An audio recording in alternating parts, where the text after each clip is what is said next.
Anecdotes for success. Level up with truth, meaning, trade-offs, perspective.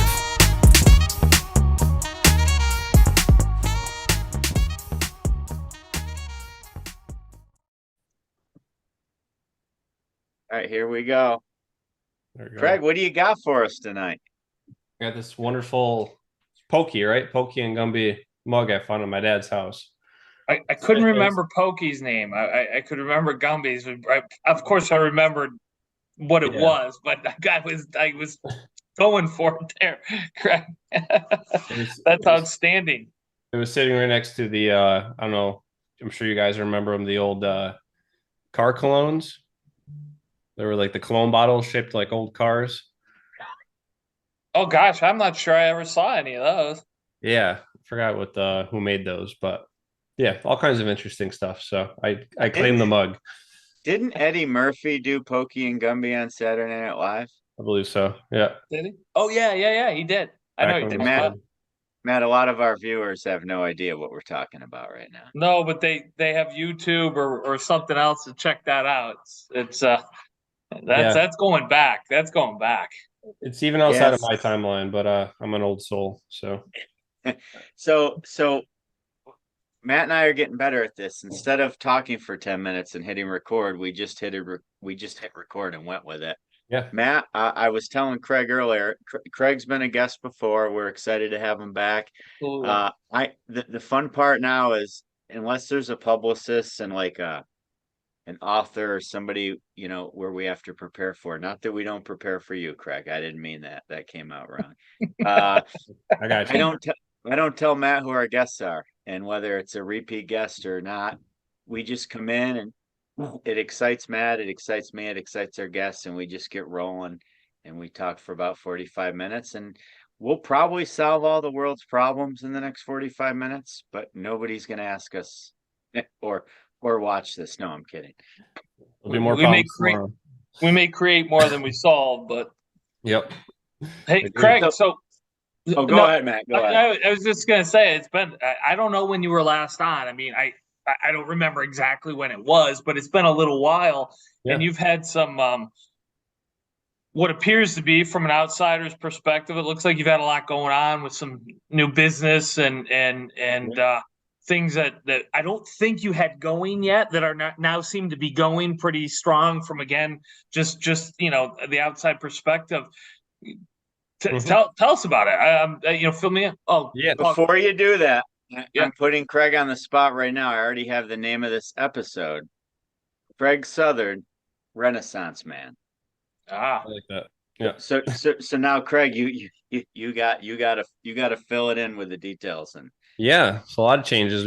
Me and Paul were talking before we kicked off here how I did this last one at our old office. So again, time flies. That was probably 18 months ago or somewhere in that range. So really? Wow. Yeah. So since then, right about that time, we were finishing our building 360 Aurora, our convention center and multi-use property. And so yeah, that's been a big part of the past year, 18 months for sure. Right about that time, I think it's right around our grand opening, I believe. And so yeah, we were just getting kicked off with that. So we've done a lot of stuff here. Everything from, plan things that we knew we were going to do, weddings and all that. We have a lot of cool offerings like yoga. A lot of the stuff we do here is all centered around just everything from self-awareness to, holistic health, I'd say is more the main theme for the most part. But we've done movie nights for kids. So we've done like drive-in movies. We got a cool big room for that. Had my mom's taught and several other people culinary classes downstairs. Trying to think all the other stuff. We got some programs for kids we're doing now. We have a spiritual warriors class, so just teaching mindfulness and a little bit of outdoor stuff, like how to forage and plant seeds and all that. We started a community garden last summer, so it's kind of the first year really kicking it off and having a lot of people involved with that. And yeah, a lot of cool personal things too. When we got this building set up, may have talked about it a little bit on the last episode, but a passion of mine's always been music, and I always wanted to be more involved with making it. So I've set up a studio and been teaching myself everything. Going back to music logic, it's been a while. I knew I had a ways to go picking up my son's sax about that same time, and just making a bunch of squeaks and forgetting how to learn sheet music and all that. But I don't know. I'm sure we'll dive into it, but just using YouTube, I've taught myself incredible amount, just audio engineering and mastering and stuff like that. Interesting. Also built a barn this year, a big barn to do other hobbies, which I have many apparently. But getting into, woodworking and just having a space to create and, be a little closer to nature and stuff like that. So yeah, I think those are the main highlights amongst our other businesses, continuing to run the axe business, and which is it's been going good. We got a lot of involvement this summer with our trailer that we built, which I don't think we had that built at the time. Yeah, all kinds of stuff going on, and then all mixed in with 30 sports practices a week, I feel like. So it's been being a family man. Yeah. Greg, I mean, first of all, you were a student of mine 100 years ago. Feels like it, and it doesn't at the same time. I know. And Matt, I think you remember Greg went to New Visions before I was the New Visions teacher. I remember you mentioning that. Yeah. Met his business partner. It's what you do, Craig. I feel like kids would be better off not even going to high school, just hanging out with you. I definitely appreciate spending time with them, and I think that's one thing I try to do myself a lot. Probably everybody does, but self-reflect, especially I'm spending time with, your students and all that, and trying to go back. And it's so easy to forget, the mindset you were in. I can't say mine has changed per se, but I've added to it, a lot. And and just going back and, I guess in the most humble way possible, trying to figure out what made me tick, and got me started and all that, and trying to. Greg, I'll respectfully, I'll respectfully disagree on something you just said. Yeah. And that you said, I think everyone does it, meaning self-reflect. Yeah. I don't think that's the case. I think so few people do it, but everyone should do it. Right. For exactly what you're saying. And I'm kind of joking, but not joking. Like, yeah. I don't think, and I'd say until, I don't know, the last, how old am I? I don't know. So the last 6-7 years, even for me, I didn't do that the way that I do now, and therefore never got the benefits from it that I get now. And hopefully other people get benefits from it as well, which is a big part of the point, I hope. But yeah, I think I wanted to point it out because I didn't want that gloss over that. I think people listening, whether you're 17 or 77, should be doing that a little bit more.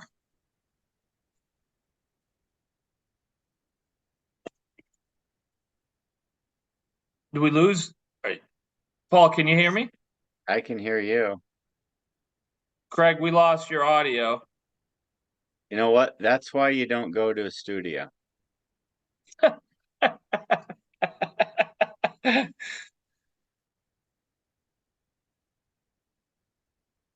Craig could also be the Dos Equis guy, the most interesting person in the world. His I don't know how he has all the time to do everything he does. And that's coming from, someone who's kind of spent, worked pretty hard for a long time. I know you have. And he blows my mind. I can't wait to tell you guys the dream I had last night. It's going to sound crazy. I can't. Yeah. Look at he's got aux cords out. He's got. It says connecting. Good. I lost you there for a minute. I don't. No, there he is. No, we were just talking about you. We got you back. Yeah. So Okay. Craig, the best part. We're not going to edit this out because we were talking about you the whole time, and you're just. And I didn't hear any of it. That's awesome. No, it's good. Good I stuff. was saying I think you could be the Dos Equis guy. The most interesting man. Well, if Matt and I didn't take the role, we're just saying Right. you could be the third guy. Yeah. Uh, Tertiary. We Tertiary were side.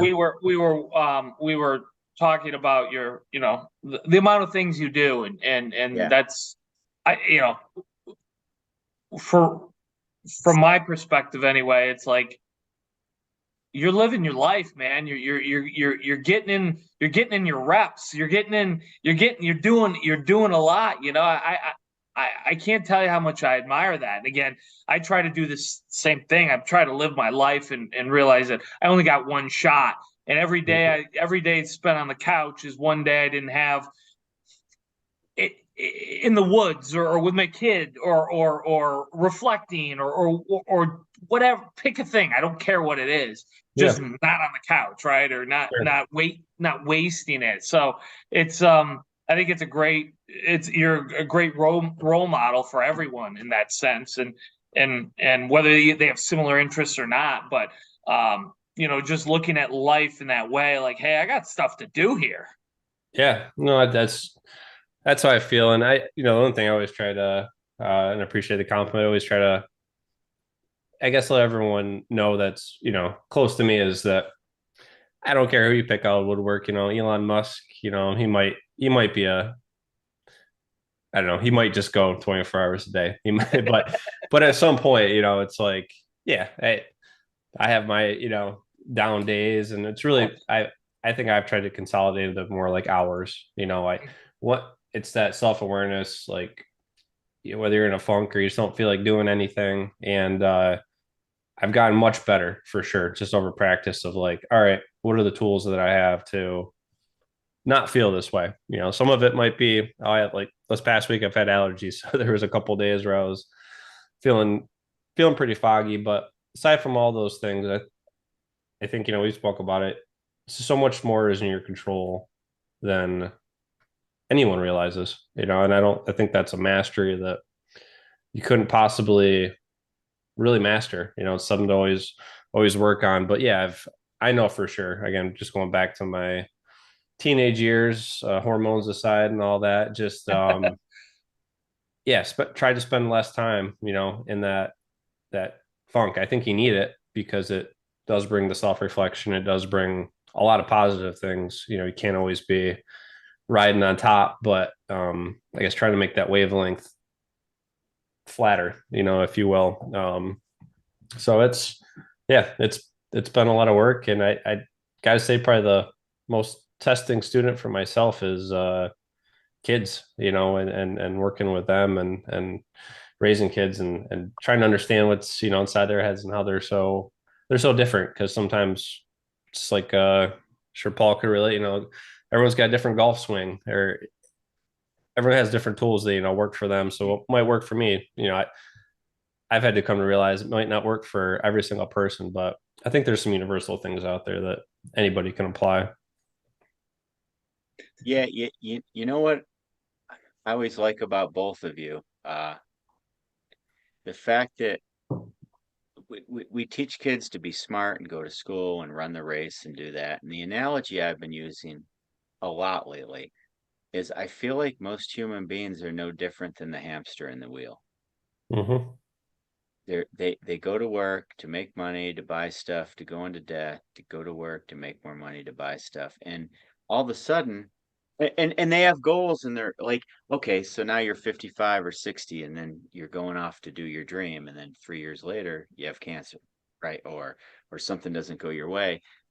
Why not just build your own road and be a resource and buy some assets, and Mm-hmm. live your life and not care what other people think? And I think of both of you in those regards. But the funny thing is, I've known Matt since we were like 7, Nice. and I've known Craig, you, since high school. And I don't think we were always that way. We might have been conditioned that way. And it didn't really hit home for me till like 10 years ago. But Mm-hmm. I feel like it was always in our mindset. I know I've rambled a little, but do you guys see what I'm saying here? Yeah, I do. And that, again, just tying it back to the kids, that's been the hardest thing for me, is as my, I conveniently forget how part of me was during high school. And every high schooler, might be a few out there that are a rule to the exception. I don't think I was, you are contained in your image, and that's been the number one message of all things that I'm sure my oldest son's tired of hearing about it, but just telling them that, the day you leave high school, and this is a great thing, nobody cares, nobody cares what you wear, what kind of car you have, all that stuff. It's going to be you and your personality and ultimately what you bring to the table. It doesn't have to necessarily be work, but skill sets, fun to be around, any of those things. Like that's the stuff that matters. So hone in on it. But yeah, Craig, I agree. I think it's an important lesson for the younger kids to hear. It's nobody cares. Yeah, you spend all this time worrying about what everybody else thinks, and the fact of the matter is, most of the time they don't think at all about you. They're thinking about themselves. And there's power in that, right? That's empowering. That's not a woe is me. No one's thinking about me. It's like no, everyone's dealing with their own things. They're not spending time worrying about what you wore or your car, or there might be those fleeting moments or whatever, but they're fleeting. And what matters is what do I bring to the table? Where's the value I can bring, right? Whether it's to your employer, whether it's to your spouse, relationships, your children, your neighbor, your friends, whatever it might be, that's what matters at the end of the day. And those things aren't going to be found in some SAT score or some test, some grade point average, some scholarship from a college. And then I'm not saying there isn't value in any of those things at all. I'm just saying when push comes to shove at the end of the day, how do you treat people? Can I rely on you? Will you put in the work? Mm-hmm. Those are the things, and anyone can do any of those things. Anyone can show up. Everyone can show up, I should say. Everyone can treat people well. Everyone can put in hard work.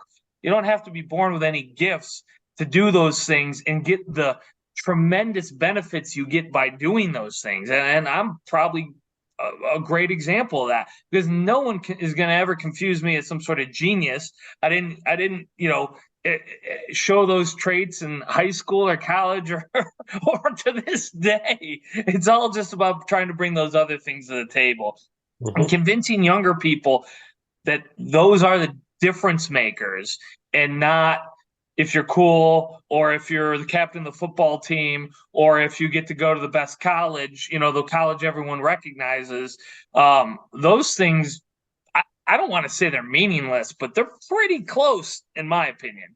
Yeah. And I think, I don't know if that's something, I'm sure some of them, again, they're always split personalities. So some of the kids I know I've talked to, just saying it does, I think, get through to them. I think on the other end, I know for me, it was more, again, just goes back to, I guess, working, when I was younger and all of those things. I started to, whether it's material, possessions, or even just doing a good job at something, staying late, a couple of jobs I had to clean out the hood system, above the grill or something like that. But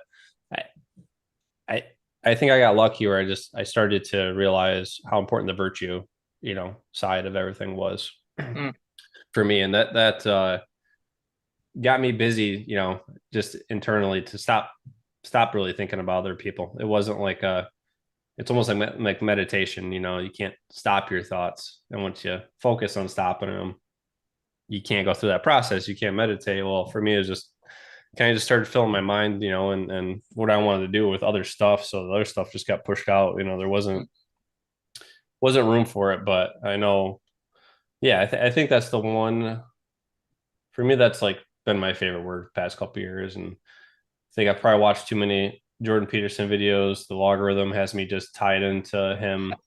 I like him a lot. He's also very good at, I think, coming up with a nice word salad, if you will. He's just eloquently speaking to speak. But I just like a lot of the stuff he covers. And there's a bunch of other people I've discovered recently, and just I think he just nails it on the head. The best thing you can do for yourself is just to have virtue in something, and that's, yeah, especially the past couple of years, or since the beginning. That's the more I keep learning stuff, and the audio side's been awesome. Actually, linked up recently with a few people Again, just awesome people that like wanted to teach me drums. I've always wanted to play. And so I've been doing that for like a month and just come over here at night every once in a while. But just, again, same method really with everything. Just keep practicing, keep trying stuff, keep learning. And, we had a little jam session last week and I was actually playing, I'm sure I was offbeat a couple times, but I was just coming up with combinations and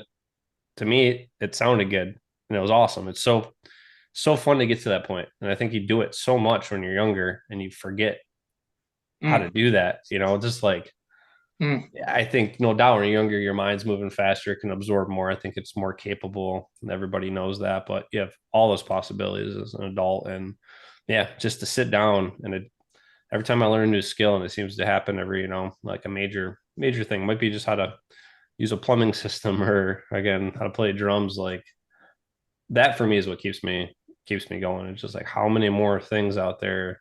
I know there's an infinite amount, but how many more things can I learn and keep this enjoyment process, keep the dopamine, I guess, moving. Sure.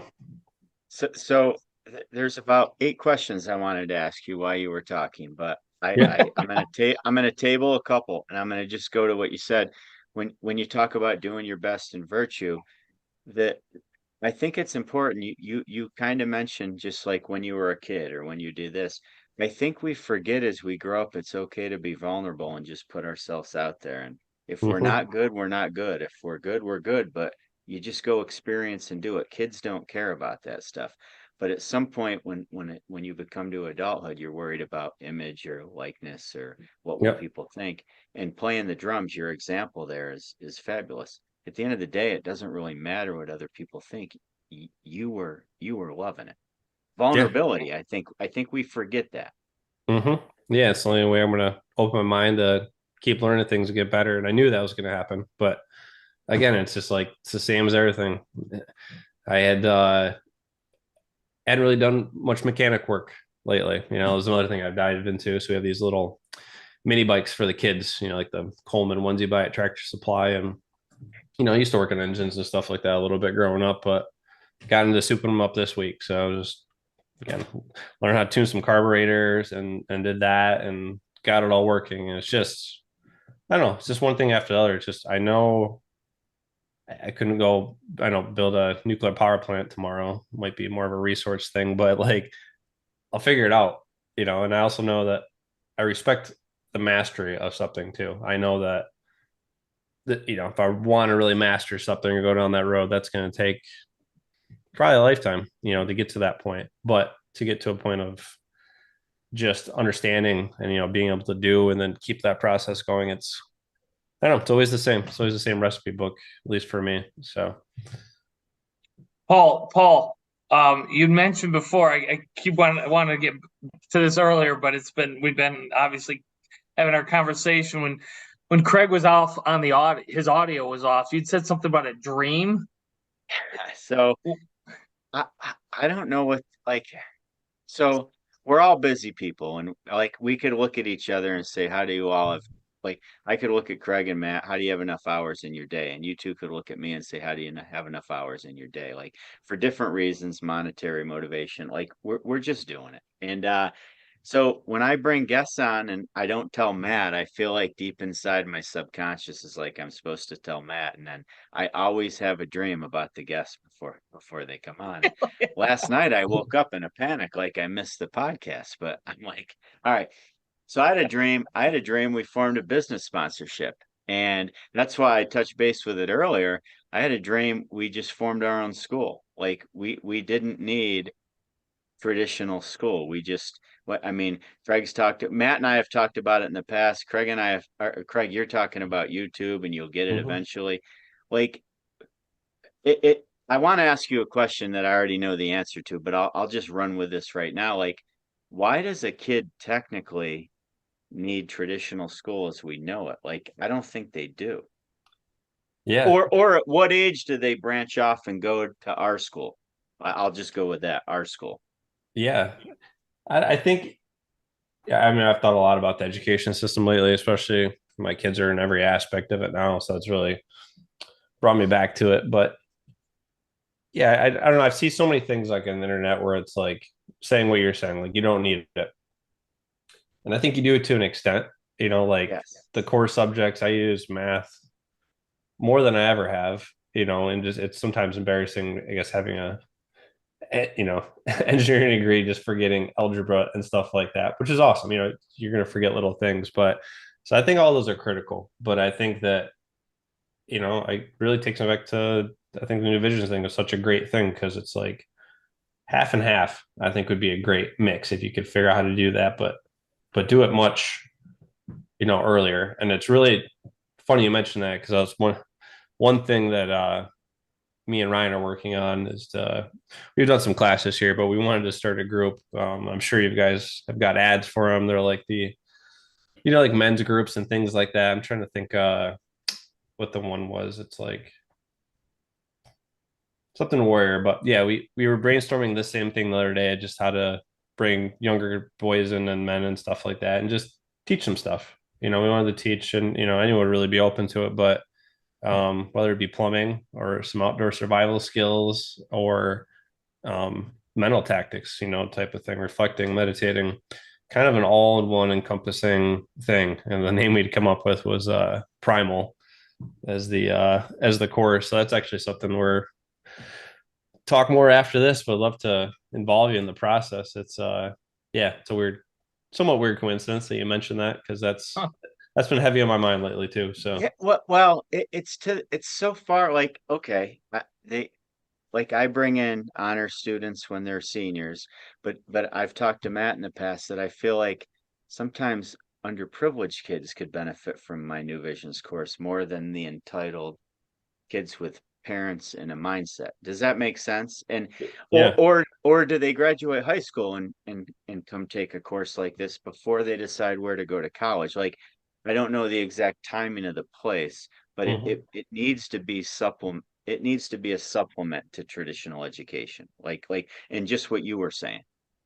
So I'm excited to continue this conversation. Like there's a lot that could be done. For sure. And I think I mean that's why you've made your career in it, but something about teaching, I've again something I've really enjoyed doing when I've had the opportunity to do it, whether it's on one-on-one basis or I guess the kids have been good practice. You're a parent, you're automatically a teacher. I think if you're doing it right. And but yeah, it's like as I gathered all this stuff, that's kind of been my next frame of mind is all right, how do I spread this knowledge that I've absorbed? I think that is probably the key part to making the best society we can live in is for people not just to learn stuff, but then to pass that knowledge on. And it just, takes me back to really what look was a privileged upbringing, for myself. I just had so many older cousins and uncles and just so many great people, in my life that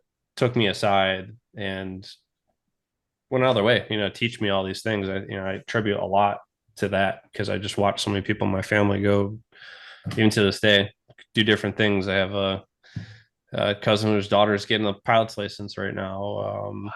One of my cousins just went out and started, he's kind of got the serialpreneur thing. He's doing a, dumpster company, and then he bought 20 pontoon boats and he's doing that. And it's just, I kind of, it didn't dawn on me until a lot later that I got to grow up around that. So speaking to the students that you're talking about, like I said, I was really in a lot of ways privileged, to have a lot of that around me. But there's so many people that don't.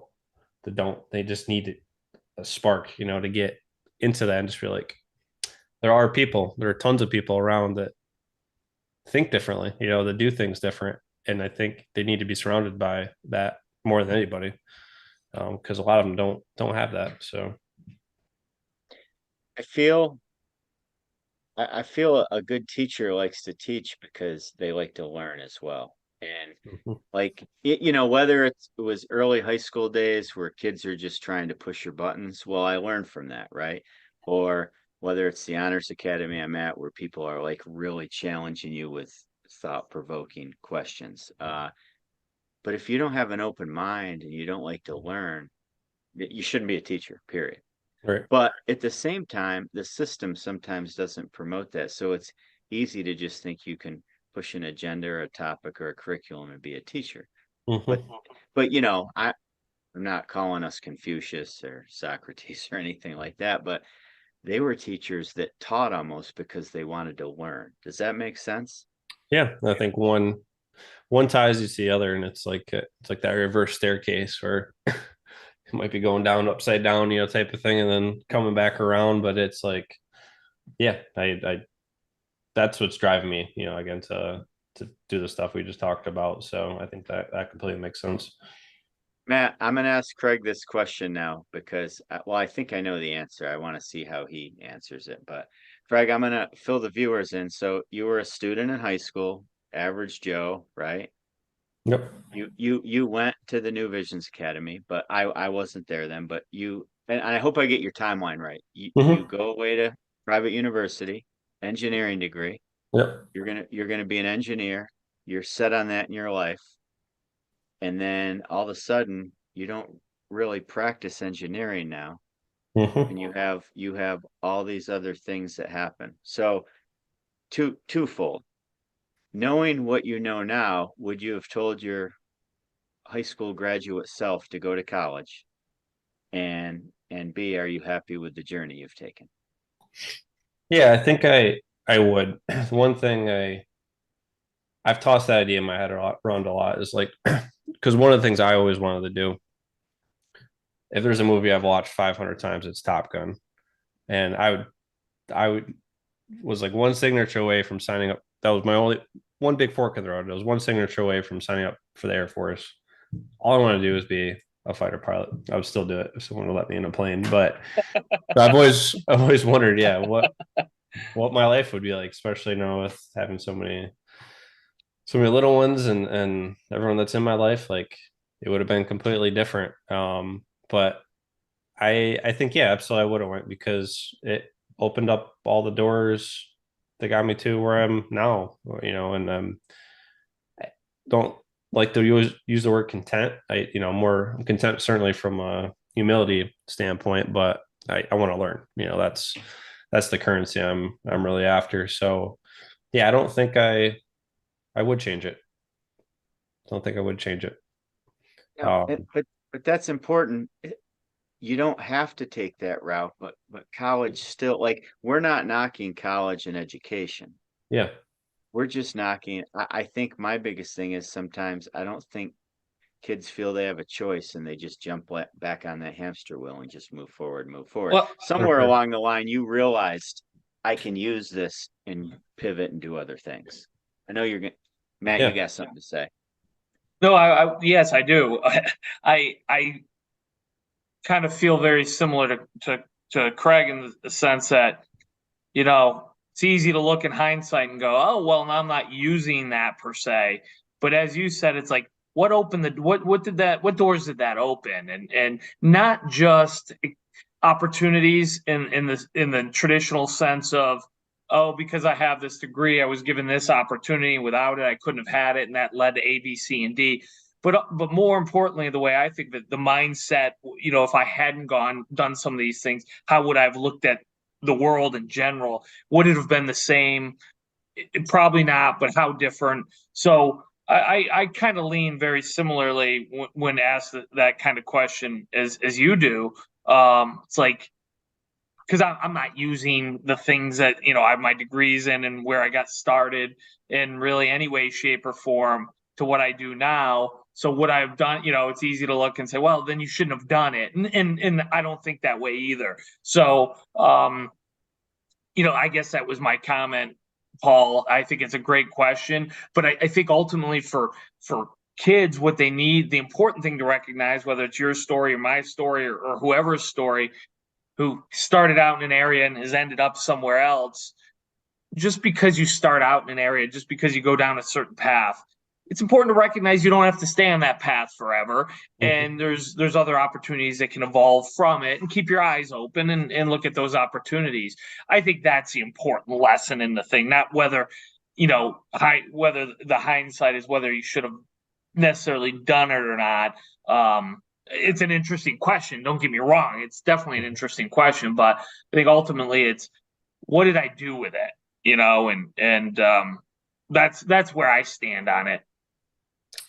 Yeah, it's I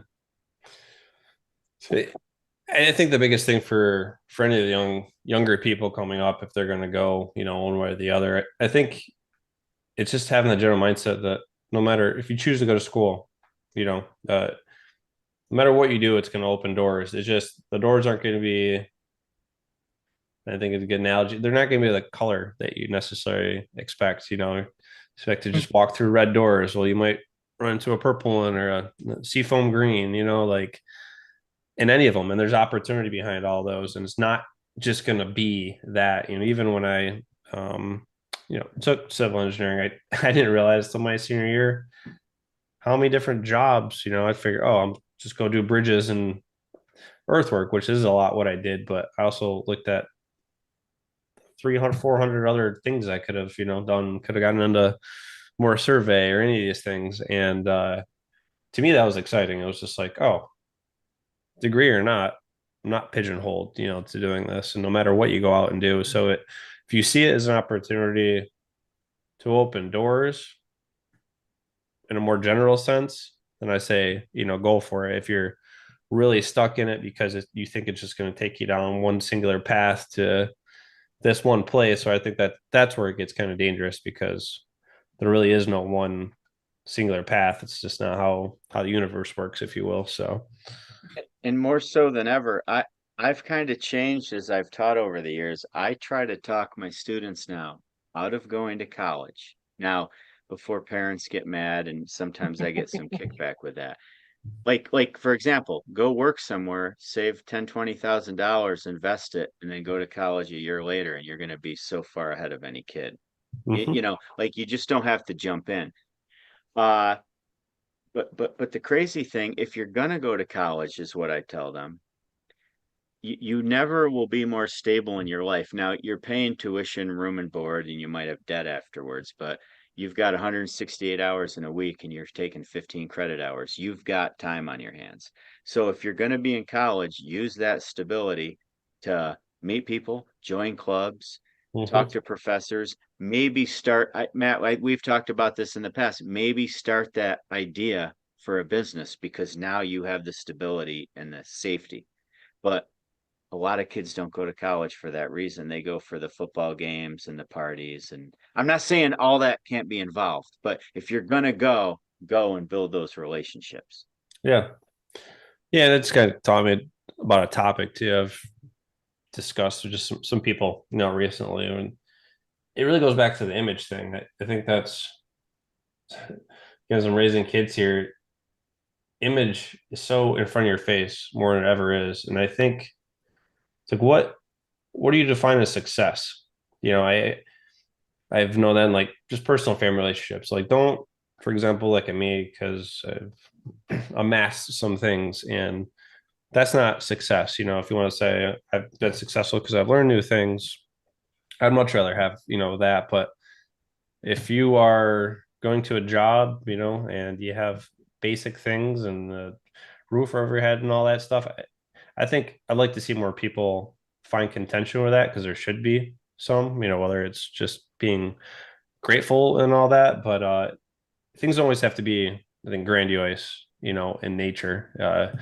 I think there's so many little successes you can stack up just at home, after work or during work and all that. So I think a lot of people are, sometimes overselling themselves an idea, and everybody knows, it's written in a million books and testimonies and contained in, I'm sure, thousands of podcasts, that it's like sometimes you get the places that you were aiming for, you're not so excited about that result. You end up being more excited for the unexpected results that came out of that process, which you don't know about. I think that's the one thing I've definitely determined is, most of the time when I go down a path, the most exciting things that come out of it are hardly ever what I've originally went down that path for. There's been two or three branches that grew out that ended up being bigger branches, if you will, that had more fruit on them. I didn't even know they existed, in that process. So I think that, something important, I think, for everyone to really think about, when they're going down that. And it's kind of pinpoints me to the college thing and the singular path. And it just, life is not a bamboo shoot, it's like, it's a tree. It's a, yep, tree with a large canopy. So, Craig, why do you think that so few people find contentment in that? Like you said, that, yeah, the non-material stuff, just the stability, the family, those things that we all that you mentioned a couple of them, but we all kind of look at, and I think so many of us do find valuable, but it's not enough, right? I mean, I'm not saying to you or to me or to Paul or to Joe Blow out there. I'm just me to so many people, and I've I have my own story on that, and I'm guilty of those things in my own right. yeah. Why why do you think that is? Common isn't probably even the right word. Common makes it sound like it's not pretty much everyone. You know what I mean? It's our culture, right? Why? What do you think? Do you give it any thought before? I think so much is it stealing some of this material from Mr. Matthew McConaughey, but I'm sure it's been said before. But I think so many people are more dead set on chasing happiness. And at least the way he put it, and this makes a lot of sense to me, is happiness is result. It's a result driven emotion. So you can't have that all the time. It's just not how life works. So they think that, yeah, beyond all these things that a lot of people would be more than happy to have, you it you can get caught up in not realizing that no matter where you get or what you accomplish, there's a lot. Most of the things aren't going to make you necessarily happy, but it's really joy. Joy is what everyone should be. It's a non-result dependent feeling. It's just it's a more of a constant state for the most part. And I think that comes from no surprise, the things that are free. Family, good relationships, learning, new things, all that stuff. And I think the simple antidote is just putting more effort into all those things. And then maybe as a test, because you might not believe what people tell you or what's all around you, go try to achieve a couple things, and then really pulling, I think, that self-awareness part. That's the toughest part, saying, all right, I got here. I don't feel much different than before. Is this juice worth the squeeze, type of thing? What makes me happy more than just one day or more than just 1 hour or when I obtain it or anything like that? What is coming in my life that makes me happy nearly 6 days a week, 7 days a week, stuff like that. Craig, that reminds me of, I saw a video, Will Smith, I don't know when it was, but it resonated with me. And what you're talking about reminds me of it. And it was a young Will Smith. So whenever this interview was done, it was a long time ago. But here's someone who, like Matthew McConaughey, has all the material things you could possibly want, and then some, right? And basically paraphrasing what he said was, none of it matters. The only thing that matters is the only thing that brings you this joy that you're talking about. And Paul and I talk about how fleeting happiness is, and not to chase it and those kinds of things. But what Will Smith was saying was, the only thing that truly brings me, and he may not have used the word joy, but that's what he was talking about, is service to others. Yeah. Doing things that is whether it's your family, your community, whatever it might be. So, and the things you were just kind of ticking off there, to me anyway, we're all kind of similar to that. Doing things that other people benefit from, that you can help other people with, and that's where you're going to get that joy from. So anyway, I had thought of that and forever, but you just kind of jogged my memory. Yeah, and honestly, I've used that as kind of a mechanism to say, because we just talked about, how busy really everybody is. So you can look at anyone's life and they're filling every hour of the day. I'm sure of it. But, I take 3 or 4 hours to learn something. I've always tried to take the mindset now, especially when I want to teach it, is that yes, I'm taking this time for myself right now, which I've probably one of the things I've always had to work on is just didn't realize for a long time how much of a guilt trip I would send myself on, if I wasn't doing the right thing with the right hours of the day. Um, but then again, trying to have that big mindset, like I'm going to learn something, let's put 4 hours in today or and next week. But at some point, hopefully this is a gift I can give somebody, type of thing, or teach myself woodworking, but I can make a beautiful dining room table for, I don't know, my daughter someday, and they buy a house and make them beautiful furniture, things like that. I know that they'll tie back, Mhm. that's another, again, I think a lot of people have talked about it, but another great Jordan Peterson thing that he covers a lot is living life to serve others. And I think that's probably the most important thing you could do if you do want to find joy or whatever however you want to define it. Yeah, it's interesting to hear some people who have everything they could possibly want coming back to the same type of thing, where those of us who will never be in that position to have all the things that we could possibly want, material things is what I'm referring to, of course, and how often it comes back that once you have it, it's meaningless. It doesn't bring the happiness you think it might. Mm-hmm. And I think those are lessons that a lot of us could learn from these people, and saying, well, wait a minute, what what do they find valuable? And boy, those sound like things that come for free. Mm-hmm. And maybe I could learn something from that, and use that, um, without going through the effort and the pain and the time that it takes to try to chase those other things. But again, um, that's easier said than done. All of us think that if we just had that new job, the raise, another $1,000 a month, another $10,000 a month, another $100,000 a month, everything would be perfect. And Mm-hmm. then you end up there, and you're at equilibrium again, right? Yep. And now everything is just normal again, and you can continue to chase new equilibriums, but you end up, I think, ultimately end up with the same conversation, the same spot with yourself, and the realization that doing things that are going to help others, and I don't mean that, and the volunteering in an orphanage every day, or at the hospital, or help being a crossing guard. There's a lot of things like you just said, Yeah. even if it's hobbies you have, and things that you can then pass along, that knowledge and those skills, that is service to others. Yeah. I don't think it always has to be direct either, so you Mhm. work on a road crew and it's like, well, you do a good job Yeah. patching the street out here and there's 100,000 people. I always kind of thought about that when I was like doing survey for a bridge joint. I'm like, if I make this ride good, a Yeah. million people are going to go over this and maybe two people won't spill their coffee and burn themselves. I provided a service to them, like It's true. it's not always have to be, No. so tied directly to Yep. one person. Good point. Good point. You two will get this because I know you both.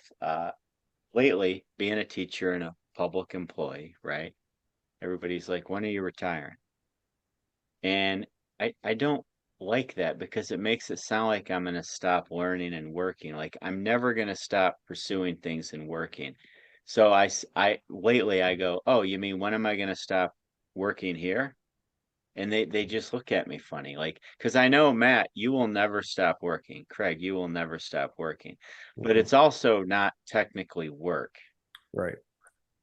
And I think that's so free. And I always ask the students, I'm kind of rambling a bit, but I always ask the students, do you ever notice everybody wants to work so they can retire someday?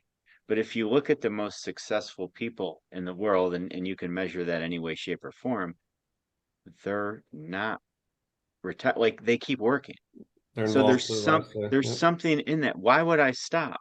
And Right. I think that's the biggest travesty that kids get out of education sometimes. So Mhm. I didn't really ask a question. I just kind of rambled and talked, but you No, guys Give me your 2 cents on that if you know what I'm trying to say here.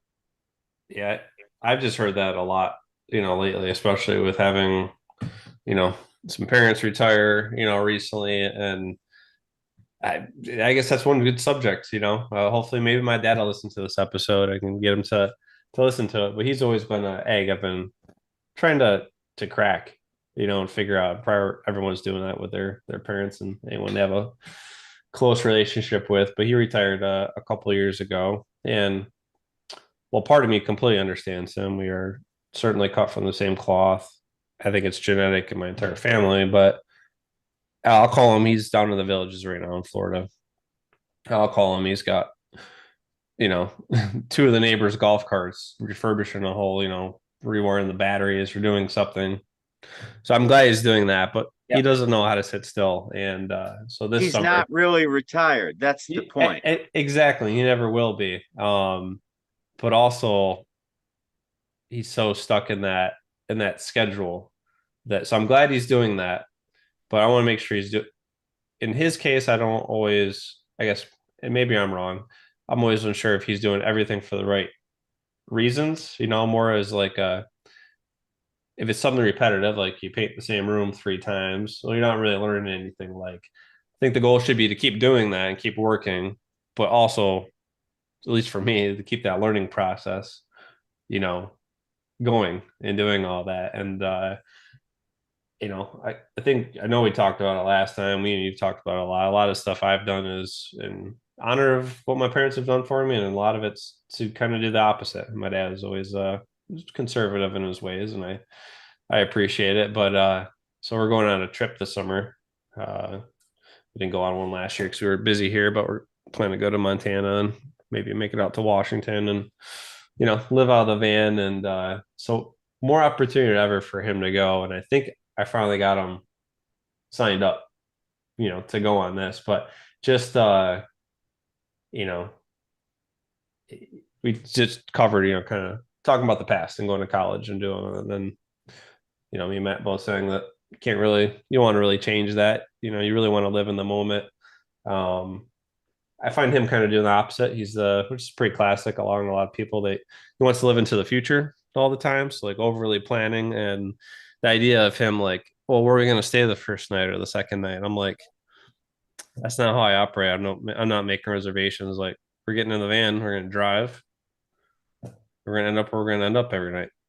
And it's boggling his mind right now. So hopefully I can get him in the van and then he's got no choice, unless he wants to hop on a plane and head back. But it's been just really interesting watching him retire per se, knowing that he wouldn't, and again, I'm going to be the same way. But trying to make that transition, watching him go through that, it's almost kind of felt like when I went from just not running my business, and working somewhere else, but like that first month of just being on my own, to me, that was, even though work has continued and I've been busier than ever, that was almost like a retirement for me. That probably be my only retirement in my life is going from that whole different scenario to then working for myself. I don't really feel like I work, by definition anymore. So. Right. Well, there's a few problems with retiring. I think every study will say just one of the biggest challenges with retiring is if you're not keeping your mind active and your body active and sharp, you live a shorter, less healthy life. So that's just from that standpoint, people need to be very aware of when they're retiring, what they're doing. We're living longer than ever. So, you're retiring at 58, 60, whatever it happens to be. I don't know what retirement age even is in the country now, 62 maybe.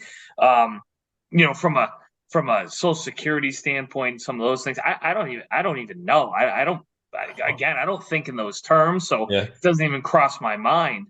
But let's say you retire at 58, you've got statistically 30 years ahead of you. So well, I watched not to interject, but one that blows my mind the most, and I appreciate their service, but it's so atypical because people are working to, I think Social Security for me is going to be like, if it exists, 66 or 67.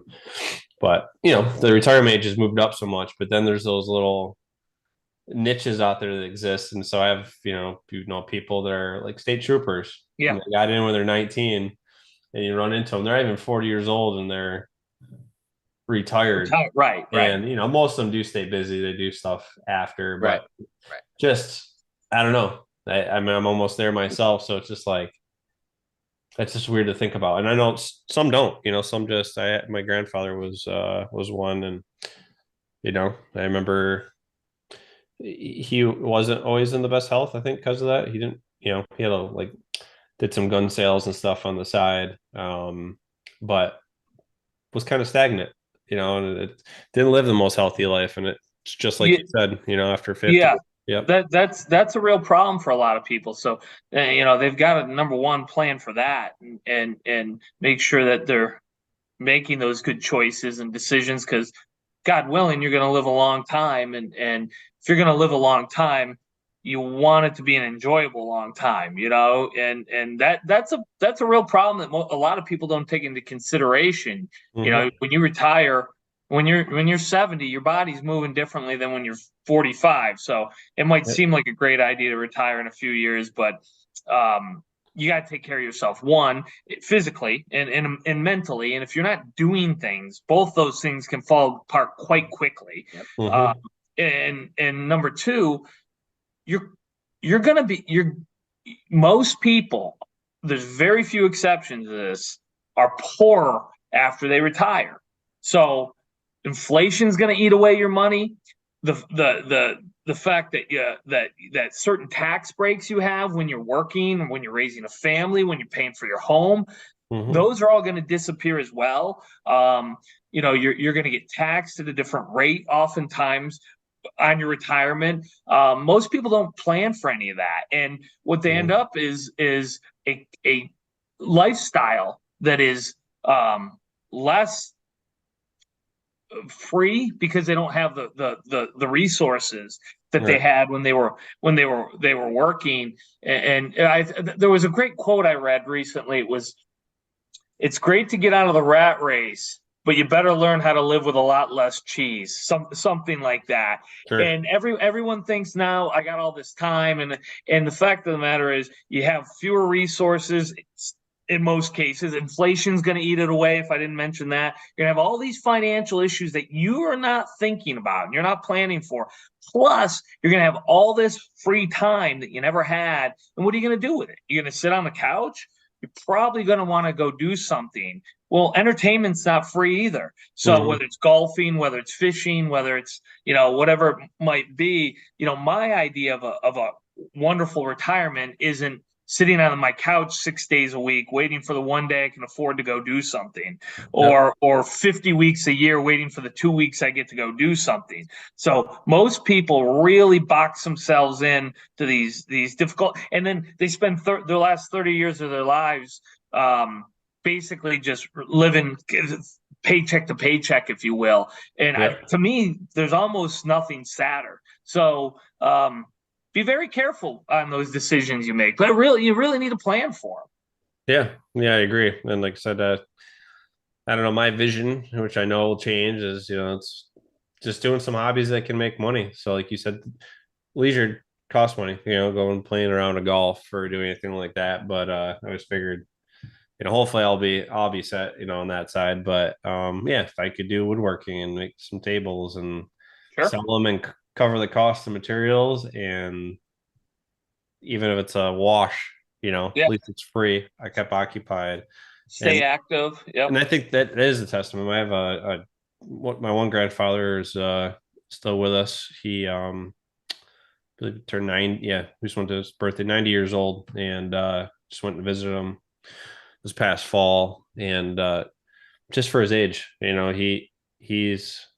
always got up at 6 o'clock and went outside and worked, all day long, or was still helping people pour concrete up until a few years ago. Wow. And doesn't need help getting up, gets around, still has his mind.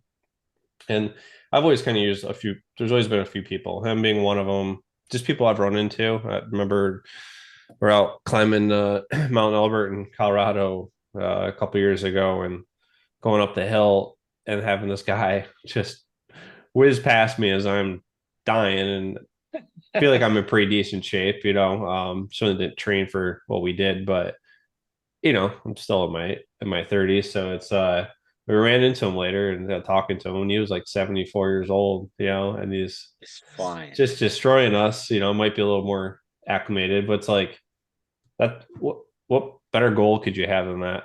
If I can be 70 years old and still go do the stuff that some 40-year-olds aren't, or even 20s, you know, unfortunately nowadays can't do, like, I don't know. I think that's the best goal you could possibly have, because you're extending all the experiences of what you could have out of life. It's like a Quality of life. Yep. exponential multiplier, you know, Yep. because for, unfortunately, you know, a good portion of the population, most things, you know, there are some things that are out of people's control, and I acknowledge that, but for the ones that, the things that are in our control, so many people could live such a larger and longer life. And the third person for me is, so we put this barn up recently, and one of my neighbors who's had an excavation business for a while, I think you know him, Paul, but I don't know if you do as well, Matt, but Larry Vanderhoff.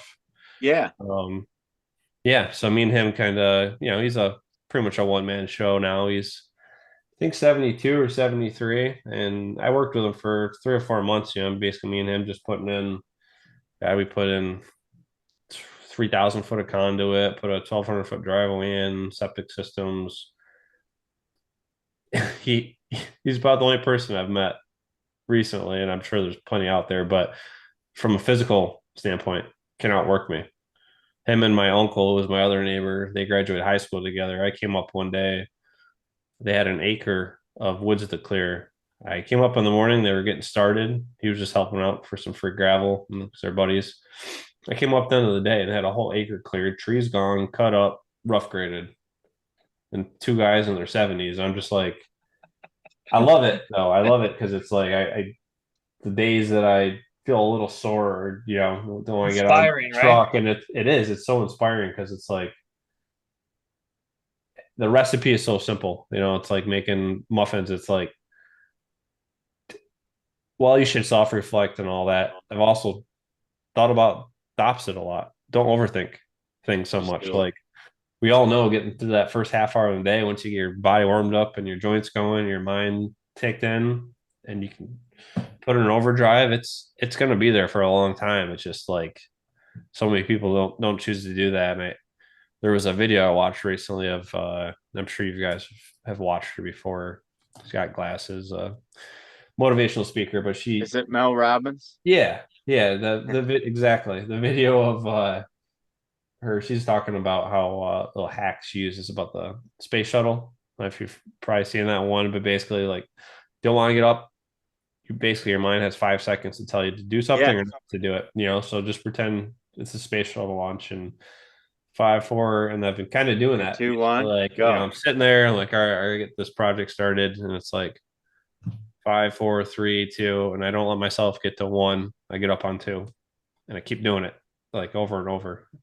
And I've gone through a few counts a couple times, but for the most part, I've been pretty good at it. And yeah, it's just all those people. You know, I think that's the big thing is look around you. There's so many people Doing it. that I'm inspired by. You know, I'm glad I inspire people.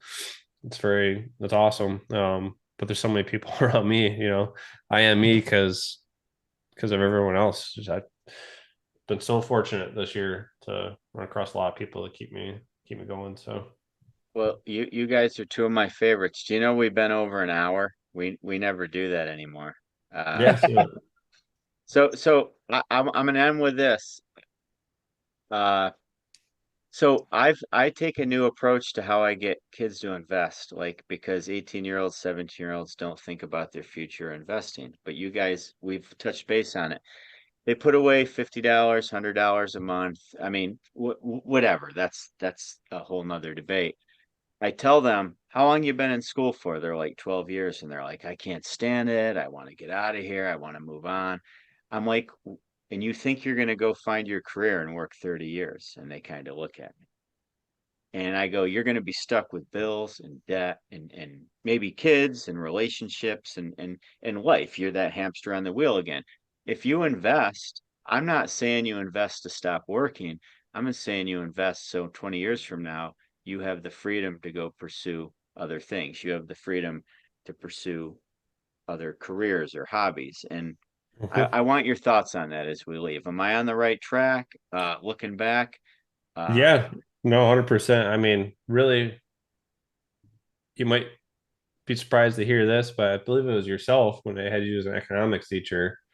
And I think that's the economics teacher I had before that, because I took a couple in high school, but that was a kind of my first. I don't know why. I think my dad's never, other than the 401k, never invested in stock. I remember going to him when I was 14 or 15 and putting a bunch of money away in Corning at the time before it blew up. And I made 10 grand when I was 15. And that's why I bought my little red car, and had some money. And then that helped me actually bought a lawnmower and stuff, and was doing yard, which is why I like your, right. one student a lot that you have. And so no, I think that's the biggest thing. It's like at the end of the day, you certainly have 24 hours a day. You could sleep less. You could do a lot of less things. You could be more efficient how you eat. You could really nail it down. So I don't think there ever really is an excuse per se. There's always freedom to be had to make opportunity. But like you said, why not put that in your back pocket?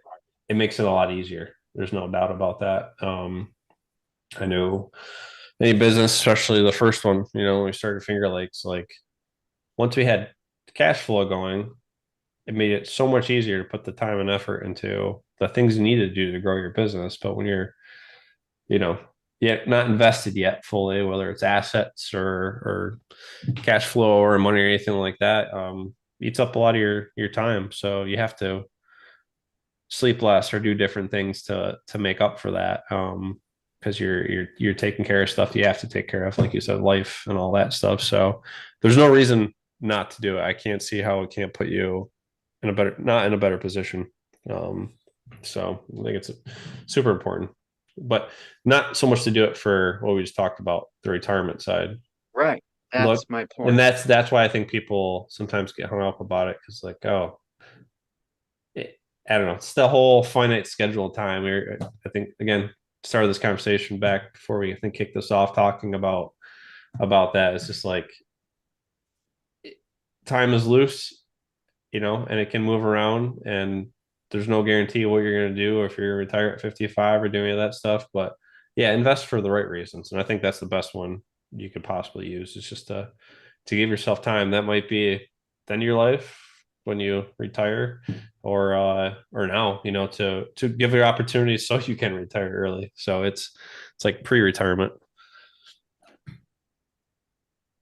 Matt, you're ending this thing.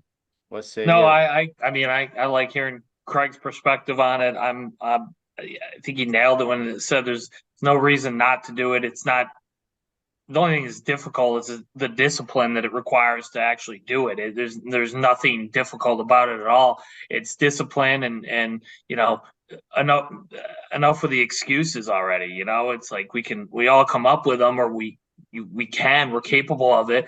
It's all discipline. And Craig, I forget how you said it, but you said this term and it hit me like a slap in the face, because it's how I think, and for it to come out of your mouth the way it did, I know it's how it was no accident. You said whether you choose to do it, whether you choose versus I can't do it, or it was I wish I could remember exactly what it was. I said I was going to remember, and then I kind of forgotten. But Yeah. but with what you were talking about, but Yeah. you'd said it's what you choose to do, and we're talking about the same thing. It's like, do you have the discipline to make the choice to do the right things that are going to be in your best interest long term? Mhm. Period. And I also acknowledge that there's some things that happen in life and those types of things that are out of our control and we have to deal with, and that's life. You still have to deal with it. It's not going to go away just because we don't like it. But what are you choosing to do, and what's your level of discipline to continue to make those consistent choices, because I'll say it till I'm blue in the face. Your life's the choices you make, and it's always going to be that way. And so whether we're talking about investing or investing financially or investing in your mental health, your physical health, whatever we're talking about, discipline, making the right choices, because I don't think there's a lot of secrets out there as far as what are the right choices. We know what they are, and it's whether you have the discipline to do them. And if you do, you will reap those rewards, and those rewards will be exponentially better than not doing them. But man, sometimes it's hard to do it, and for me, some areas I'm great at. It's easy for me. And then there's other areas that are very difficult for me. So, and I'm sure that everyone is similar in some way to that. But are you gonna make those choices and have the discipline to follow through with it? Yeah, I think that it's a discipline to make a choice, period. It's that a lot of people don't make choices at all, right? It's like you're damned if you do, damned if you don't, that old saying. And I think there's so much truth behind that, because it's all your choices are going to get you where you need to make, or to where you want to go, but they're not always going to pay you the dividend that you expect, because one of those could be a wrong choice. But the dividend is going to be a learning experience, out of that.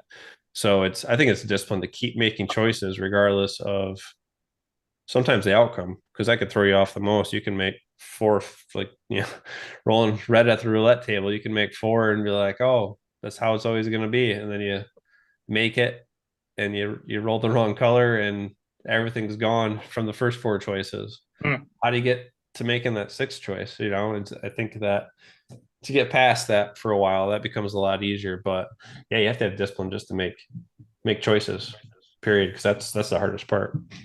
Point. Guys, this was awesome. Matt, we broke our rule of how long our podcasts are supposed to be, but you know what? I think that's okay. Yeah, I think it's it's our rule. We can break it.